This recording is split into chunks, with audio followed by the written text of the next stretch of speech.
বিশ্ববাজারে স্বর্ণের রেকর্ড দামের কারণ নিয়ে চলছে চুলচেরা বিশ্লেষণ। অর্থনৈতিক বিশ্লেষকরা বলছেন, ভূ রাজনৈতিক অস্থিরতা, যুদ্ধ সংঘাত এবং অর্থনৈতিক চাপের কারণেই ঊর্ধ্বমুখী দাম। রয়েছে মার্কিন শুল্ক নীতিরও প্রভাব। শেয়ার বাজারের অনিশ্চয়তায় স্বর্ণ ক্রয়ে অর্থলগ্নিকেই নিরাপদ মনে করছেন বিনিয়োগকারীরা, আর কেন্দ্রীয় ব্যাংকগুলো স্বর্ণ কেনার পরিমাণ বাড়িয়েছে। নতুন ব্লেন্ডে আরো রিচ অ্যারোমায় সেলন ফ্যামিলি ব্লেন্ড টে। বেশ কিছুদিন ধরেই অস্থির স্বর্ণের বাজার। লাফিয়ে লাফিয়ে বাড়ছে স্বর্ণের দাম, ছুঁয়েছে রেকর্ডের ঘর। বিশ্লেষকরা এর কারণ হিসেবে দাঁড় করাচ্ছেন বৈশ্বিক অস্থিতিশীলতাকে। একদিকে রাশিয়া ইউক্রেন যুদ্ধকে কেন্দ্র করে উত্তাল ইউরোপ, অন্যদিকে সংঘাত সহিংসতা চলছে এই মধ্যপ্রাচ্যে। তার মধ্যেই যুক্তরাষ্ট্র ইরান যুদ্ধের শঙ্কা।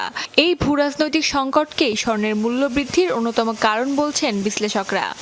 বৈশ্বিক পরিস্থিতি অস্থির হলেই স্বর্ণের দাম লাফিয়ে লাফিয়ে বাড়তে থাকে। বাণিজ্যিক অস্থিরতা, ভূ রাজনৈতিক সংকট, মার্কিন রাজনৈতিক অনিশ্চয়তার মতো পরিস্থিতির কারণে স্বর্ণের দাম বেড়েই চলেছে। অন্যদিকে মার্কিন শুল্কনীতি, ডলারের দরপতন এবং বিশ্বব্যাপী মুদ্রাস্ফীতির আশঙ্কার কারণে বিনিয়োগকারীরা খুঁজছেন অর্থলগ্নির নিরাপদ পথ। সেক্ষেত্রে স্বর্ণ কেনাই স্থিতিশীল এবং নিরাপদ বলে মনে করছেন বিনিয়োগকারীরা।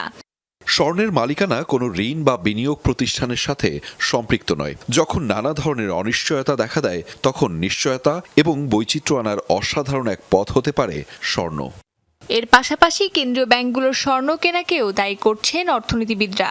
তারা বলছেন, বিভিন্ন দেশের ব্যাংক রিজার্ভ হিসেবে স্বর্ণ কিনছে, যার কারণে দাম আরও বাড়ছে।